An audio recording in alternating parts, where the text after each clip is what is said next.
Real pleasure to speak to this distinguished audience at a time the country is undergoing profound challenges with no end in sight. My task is to share with you the alternative economic pathways proposed by Azimio la Umoja One Kenya Coalition Party for the people of Kenya. I will do that with pleasure. But before I do that, let me thank the Konrad Adenauer Foundation, Stiftung, as it's called in German, for putting together this conference on the subject of transforming a nation.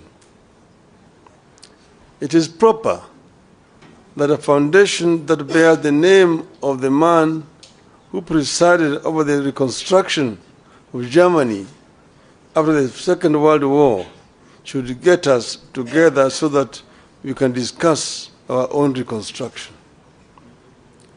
I happen to have been in Germany during its days of reconstruction and transformation, and I can say two things without fear of contradiction. First, transforming a nation takes hard, dedicated, and honest labor of leaders and citizens. Secondly, no nation is beyond reconstruction and transformation. All it takes is leadership. And I arrived when the war had ended, the Marshall Plan had been introduced, and the work of reconstruction was in its second phase. I have found when Konrad Adenauer himself was still the Chancellor, and at that time when he arrived, when you went to Germany, and then you went to Britain and France, who are part of the victor powers, you'd think that it was Germany that won the war, and those countries had lost the war. But Germany had been devastated. Most German cities were bombed, some of them nearly to the ground. There's a city in the eastern part of Germany called Dresden. Dresden was razed almost to the ground by the British, basically, at the time when, in fact, the war had ended. But because of the anger of what had happened, bombing of London and so on, it was a revenge bombing. But the Germans reconstructed. And at that time, West Germany was the strongest economy in Western Europe. And East Germany was also the strongest economy in Eastern Europe at that time. That was basically because of hard work. I want to say that a year after our election, if you ask Kenyans, are you better off today than you were at the time, this time last year? The answer will be obvious, that we are in a deep hole. Failing policies and grim economic prospects. There is a devastating loss of trust and confidence in our economy, our financial markets, and our government. We are caught in a cycle where reduced spending power leads to loss of jobs, which leads to even less spending, where the people can't borrow because rates charged are too high, yet lack of borrowing slows growth and leads to even less credit. Credible data collected and published by the government confirms all this grim news. And this meeting is taking place as a day after the State of the Nation address by the President. I'm going to try to answer some of the things that he said yesterday. But this is not a response.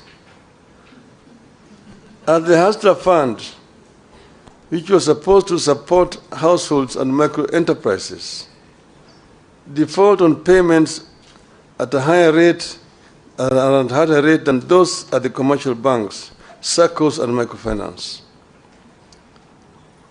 Out of the Hustler Fund's outstanding, that is 10.2 billion shillings worth of loans in the last 9 months, 29% is deemed to be portfolio at risk, implying it has not been serviced by the borrowers as per agreed schedule. This means that borrowed amounts worth about 2.9 billion shillings in HASA fund loans fall in the category of non-performing loans. Job cuts are back to the rate where they were during the COVID. According to the CBK survey, more than a quarter of chief executives expect to cut jobs before the end of the year because of increased operating costs and softened demand for goods and services, setting up families for a gloomy festivities period. The Central Bank of Kenya is the survey that targeted CEOs of more than 1,000 private sector firms through online questionnaires shows that 26.3% of those surveyed expect to cut their workforce between now and the end of the year, while 63.5% will not be hiring any new staff. At the Nairobi Security Exchange, some 6,256 foreign investors fled in the last 9 months. This is 42% of foreign investors in the country. This exodus is a result of the rapid but unstable tax policies that are scaring away foreign investors and leading to low revenue collections. In October, the same National Security Exchange was ranked the worst performing African bus in the first 9 months of the year in dollar returns. Investors prefer a country with a stable taxation policy, a stable currency, and a growing economy. The current regime is changing tax policy frequently, mismanaging the shilling, and weakening economic growth. Kenyans are ditching mobile payments. A number of local SMEs using payment methods such as pay bills and Lipa na M-Pesa are now asking their customers to use cash when paying for goods and services to avoid taxation. Fuel consumption fell rapidly between January and June, dropping to the lowest levels in the more than 5 years. Up to 85% of firms are not paying corporate taxes. At least 8 in 10 companies in Kenya did not pay taxes on earnings last financial year. This signals a tough economic environment that hit sales, prompting some businesses to scale down operations. The Kenya Revenue Authority, KRA, missed its revenue target for the first quarter of the current financial year by 79 billion Kenya shillings. Of course, the story of the Kenya shilling on a free fall bears no repeating. It is obvious to everybody. From 120 to the dollar to now 159.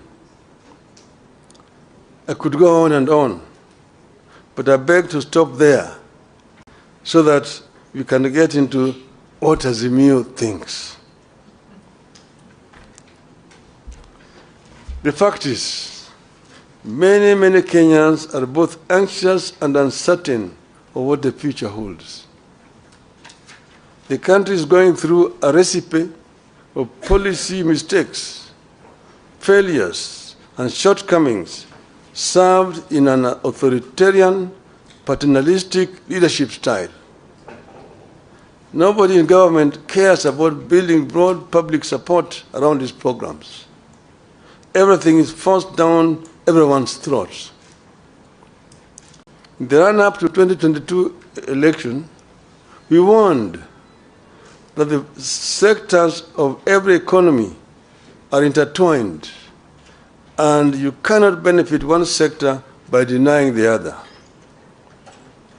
We warned that Kenya Kwanza was never going to help the hustlers by robbing the rich and the middle class. In the wake of the Finance Act of 2023, we warned that no nation can ever tax its citizens into prosperity. We are concerned that it is getting too late to change the course. We fear that consequences of the foundation laid in the first year of this administration could linger for years if nothing is done. Our country could lose the competitive edge that it has always had in the region and sub-Saharan Africa. This bad situation could easily get out of hand. What is to be done? For us in Azimio, reduction in the cost of living is a priority economic imperative. This will be achieved by providing some basic relief to citizens, including reduction of taxes and stimulating production. To release resources to achieve these objectives, government must cut the budget by an estimated 500 billion shillings. The current policies have hit low-income families particularly hard. These are the same low-income families that the administration promised to lift up. These families spend more than 40% of their income on food. They deserve and require relief. In particular, we must cut fuel taxes and raise social welfare payments. At this time of duress, we demand tax cuts, not increases. Kenyans need to see their taxes go down, not up. We believe the current taxation regime is not sustainable. We warned at the beginning that beyond a certain point, increasing taxes leads to lower collection. It has become real as Kenya Revenue Authority misses one revenue target after another. Tax on fuel is up, but fuel levy collection is down. We were doing this as a result of our experience when we formed government under NASA. Under NASA, we found an economy that was stagnant, and the growth was negative. Revenue collection was very low, and the Paris Club had actually clamped down on the government. So the government was actually just limping. And when we came into government, what we did was to address the two sides of the balance sheet, income and expenditure. We found out the government was collecting 200 billion shillings of all that was being collected. We looked at the sources of revenue, customs duty, income tax, the VAT, and so on. And then the other side, expenditure, how they were procuring. You looked at revenue officers, those officers in the customs, in the income tax department, in the VAT, and procurement officers in all the ministries. They were the boys in town. They're the ones who are buying apartment blocks in town, the ones who are driving the latest models of cars, Mercedes, Toyota, what have you. They're the ones who are building castles in rural areas. They're the ones who are building high-rise buildings in village markets. If you did a lifestyle audit you're able to catch them. And we did lifestyle audits and caught very many of them. We sacked some we sent to jail. And all of a sudden, revenue rose up. From 200 billion shillings within the 6 months from January to June, we went up by 100 billion shillings. We collected 300 billion shillings. So we said the answer is not to increase taxes, but to spread out, widen the net, and lower the taxes, and we get more revenue. The following year it went 500 billion, 700 billion, 900, we reached 1 trillion. We were able to finance most of our budget from local resources without having to borrow from donors. 95% of our development expenditure was coming from local revenue. And that's why we were advising the inadvisable that you don't have to increase taxes to get revenue. Procurement, because you can raise revenue, but it all just goes into people's pockets. We found that under Moi, there was a procurement law which says that any item above 100,000 shillings had to procure competitively. In other words, you have to advertise in at least 3 newspapers. And there must be at least 3 bidders, and you procure competitively. Each and every ministry has a procurement officer, seconded from the Treasury, who was in charge. We found that each procurement officer had 3 companies registered. And there was a kind of cartel and collusion. The one in Ministry of Finance is supplying Ministry of Education. The one in Education is supplying health. One is health is supplying roads. One road is supplying agriculture. And if you are the tender, there will be 3 companies. All those 3 belong to one person. And because the building, the commission, which is shared among various commission officers. An item that's supposed to be procured at 100,000 shillings goes for 5 million shillings. And that's where the money is being lost.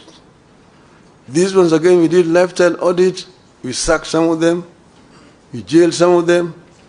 The government was now procuring competitively. And that is how we manage that economy. So you need to stimulate production. Interest rates need to come down in order to stimulate economic activity. This is particularly urgent and critical, given that in the Finance Act of 2023, the regime is pursuing higher spending and taxes for the next 2 years.